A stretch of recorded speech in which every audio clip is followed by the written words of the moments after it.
તો મિત્રો આજે હું તમને આ વિડીયોમાં જણાવીશ કે ભારતનું એક એવું મંદિર જેને ભૂતોએ બનાવ્યું હતું। શું ખરેખર ભૂતોએ બનાવ્યું હતું? આજે આપણે આ વિડીયોમાં જ જાણીએ। તો મિત્રો ભારતમાં એક એવું મંદિર છે જેને જોઈને તમે કદાચ ચોંકી જશો, કારણ કે આ મંદિરનું નિર્માણ એવું છે કે જેના કારણે એવું લાગે છે કે આ મંદિર જલ્દી તૂટી જશે। ભગવાન ભોલેનાથના આ મંદિર પર એટલી કૃપા છે, એટલે કે ભગવાન ભોલેનાથનું મંદિર છે અને તેના પર તેમની એટલી કૃપા છે કે છેલ્લા 1000 વર્ષથી તે પડ્યું નથી। મંદિરની ડિઝાઇન પણ આ પ્રમાણે છે કે તેને જોતા એવું લાગે છે કે તેનું બાંધકામ અધૂરું છે। બીજું કારણ એ છે કે પથ્થરો એકબીજાની ઉપર મૂકવામાં આવે છે અને તેને ચૂના કે સિમેન્ટ વિના અનેક વાવાઝોડો, તોફાનો અને ધરતીકંપો હોવા છતાં પણ આ મંદિર આજે પણ પોતાની જગ્યાએ અડીખમ છે। અને શું છે ભૂતોનું રહસ્ય, તો ચાલો જાણીએ। તો મિત્રો મોરેનાના કાકણમઢ મંદિરે ભૂતનું મંદિર કહેવામાં આવે છે। લોકોનું કહેવું છે કે આ મંદિર ભૂતોએ એક રાતમાં બનાવ્યું હતું। જ્યારે ભૂત આ મંદિર બનાવી રહ્યા હતા ત્યારે મંદિરનું બાંધકામ પૂર્ણ થવાનું હતું ત્યારે સવારે ગામની કેટલીક મહિલાઓએ હાથ ચક્કી ચલાવવાનું શરૂ કર્યું। ખરેખર આ મંદિરને અધૂરું છોડીને ભૂત ભાગી ગયા હતા, તેથી તેને ભૂતનું મંદિર કહેવામાં આવે છે। જો તમે પણ તેને જોશો તો તમને અધૂરું જણાશે। જો કે આ તમે કેટલીક સત્યતા છે તેની કોઈ સંબંધિત કોઈ પુરાવા મળ્યા નથી અને આ દિવસ સુધી આ તૂટી જશે, એટલે કે ક્યારે આ મંદિર તૂટશે। તો દંતકથાઓમાં કહેવામાં આવ્યું છે કે જ્યારે વાણંદ જાતિના નવા કણ, એટલે કે જેની આંખ ફૂટી ગઈ હોય છે, તે એક સાથે આ મંદિરમાં પહોંચશે ત્યારે આ મંદિર તૂટી જશે અને આ રીતે મંદિર સુધી પહોંચી શકાય છે। તો તમે તમારે જવું હોય તો કઈ રીતે પહોંચી શકો છો, તો ચાલો જાણીએ। તો મિત્રો ભારતનું આ મંદિર મધ્યપ્રદેશના મોરેના જિલ્લામાં આવેલું છે। જિલ્લાના મુખ્યાલયથી લગભગ 35 કિલોમીટર દૂર સિહોનિયા ગામમાં આ મંદિર આવેલું છે। જ્યારે તમે અહીં જશો તો મંદિરની ગુંબજ 3 કિલોમીટર દૂરથી તમને દેખાશે। જો તમારે અહીં જવું હોય તો તમારે તમારા પોતાના વાહન અથવા ભાડાના વાહન દ્વારા જવું પડશે, કારણ કે આ રૂટ પર બસો દોડતી નથી અને 11મી સદીમાં રાજા કીર્તિએ કરાવ્યું હતું તેનું નિર્માણ। તો ચાલો જાણીએ। તો મિત્રો આ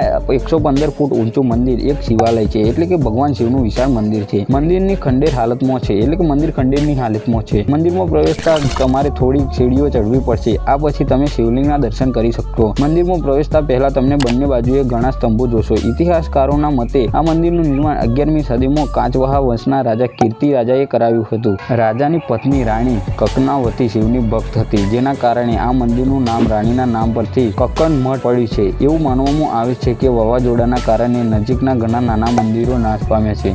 મંદિરની આસપાસ ખેતરો છે, આ મંદિરના અવશેષો ખેતરોમાં પડ્યા છે। ખોદકામ દરમિયાન પણ અહીં ઘણા લોકોના અવશેષો મળ્યા ખંડિત છે ઘણી મૂર્તિઓ તેમાં। તો મિત્રો આ 4000 વર્ષ જૂના મંદિરો તમને દરેક જગ્યાએ હિન્દુ દેવી દેવતાની મૂર્તિઓ જોવા મળશે, પરંતુ ઘણી ખંડેરો અવસ્થામાં હાજર છે। એવું માનવામાં આવે છે કે મૂર્તિઓને વિદેશ શાસકોએ તોડી હતી। મંદિરના ઘણા અવશેષો ગ્વાલિયરના એક સંગ્રહાલયમાં રાખવામાં આવે છે। મંદિરના ખંડેરમાં ફેરવાઈ જવા અંગે વાત પડતા પુરાતત્વ અધિકારી ડોક્ટર અશોક શર્મા કહે છે કે આ મંદિર હવામાનની ખરાબીથી પ્રભાવિત થયું છે, જેના કારણે તે આ સ્થિતિમાં છે।